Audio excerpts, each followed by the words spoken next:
This version is a compilation of important teaching topics that will be expanded in separate modules.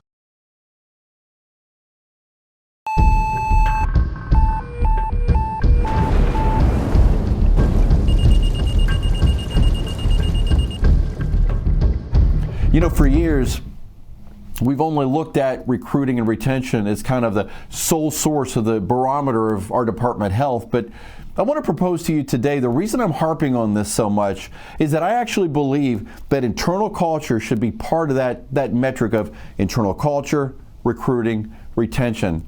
And I really believe that our internal culture has the most significant effect on our ability to both serve and survive. And without a healthy place and a place of peace, which I believe every fire station in America should be, given the trauma and tragedy we have to face outside on a daily basis, leaders won't lead and members won't stay.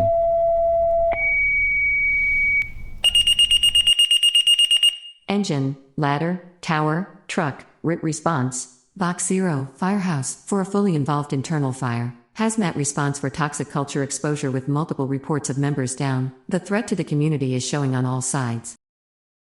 As you know, any fire left to burn in the middle of a structure will guarantee the collapse of that building at some point. The external and the internal pressures placed on volunteers today is absolutely unparalleled. We all know this. The external threats to your station survival are widespread and they're numerous. There have been reports that came out over the last few years that listed up to 100 different things that could really be a major threat to your station. So why start by facing the issues on the inside? Well, I actually believe that's the easiest question to answer in this series. Because if you're not unified in mind, even in disagreement, but being unified in the commitment that you're going to get an answer and it's not going to become personal and you know how to handle conflict, you will fall to even the smallest of threats.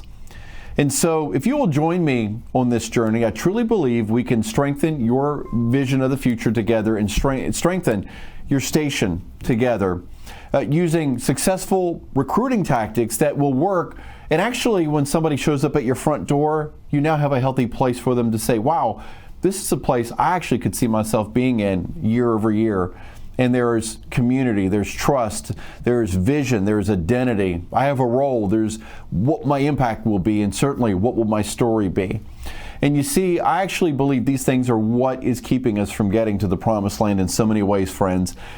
And that is what we all want, isn't it? I mean, it's purpose, identity, recognition, and belonging. And so, over the course of this series, we will be bringing you leading voices who are actively working to enhance the fire service. And I'll be joining you like this, sharing a number of things that I really believe really need to have a light shined on them. And it doesn't mean necessarily that every one of these are a threat to you, or maybe they're not as big in your firehouse.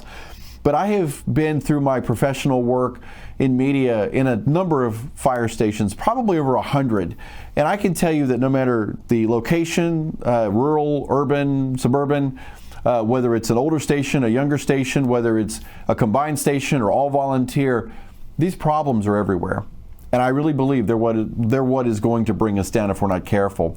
And so the first thing that we're going to talk about in saving our station is the new concept of revitalization. Understanding how to deal with these things. And friends, I really believe that if you'll give me the time in this course, you'll realize that these are not problems that can't be overcome. That the people that we really think sometimes are the fiercest enemies can actually one day be somebody you're laughing with and you understand each other and there's respect for each other. And if we don't lay these things down, I can tell you what will happen. Whatever is happening in your station right now will continue. And is it awkward? Does it seem like Dr. Phil? Does it seem like psychology? It might, but you know, of course, people sign up and there's a duty to it, and rightly so. People who are in leadership, officers will say, hey, you signed up, do your job. There's no doubt about that. That is 100% the case. That should always be the case. But we all know that the why is what makes people tick. And so, what do I mean by the why?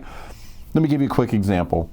If you had a child come in the door from school and you said, hey, go to your room, and they looked at you and you're like, hey, go to your room. All of a sudden, the backpack they're carrying is now thrown over the railing of the stairs as it hits the cat, and their steps now become 5 minutes each. They're taking every bit of their time to get up the stairs, and they're kicking the door, and it's just this big mess. and the door slams. But if you were to say, hey, go to your room, I got you a new Xbox. The stairs now become 1 every 5, leaping and leaping. And that backpack that would have hit the cat is now thrown at the door to open it ahead of time so they can get in that room and see that wonderful gift that you got them. You see, the why answers why we do everything we do. The why is what will motivate people. It's understanding what drives our friends that are in the fire service with us. It's understanding how we can be a better leader through servant leadership.